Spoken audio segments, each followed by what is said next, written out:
నీకు వాగ్దానం చేసిన దేవుడు నిన్ను విడిచిపెట్టి నీ వాగ్దానం, నీకు ఇచ్చిన వాగ్దానాన్ని ఆయన నెరవేర్చే వాడై ఉంటున్నాడు.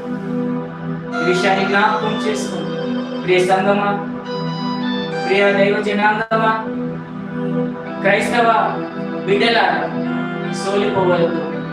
ఎట్టి కష్టాలు వచ్చినా సరే, ఎట్టి నష్టాలు వచ్చినా సరే, ఎటువంటి పరిస్థితులు వచ్చినా సరే, ఏ స్థితిలో ఉన్నా సరే, కానీ సోలిపోవద్దు, నిరాశపడవద్దు, నిస్పృహలోనికి వెళ్ళవద్దు, బలహీనతలో పడిపోవద్దు. బలవంతుడైన దేవుని జ్ఞాపకం చేసుకుంటూ, మనకు జయాన్ని ఇచ్చే దేవుడు ఉన్నాడని జ్ఞాపకం చేసుకుంటూ మనం ముందుకు వెళ్ళవలసిన వారిని మనం అందరం కలిసి ప్రభుని మరి మనం జయం పొందుకొని ప్రభువుకు జయం ఇచ్చే వారమే ఉంటున్నామని సంగతి మనం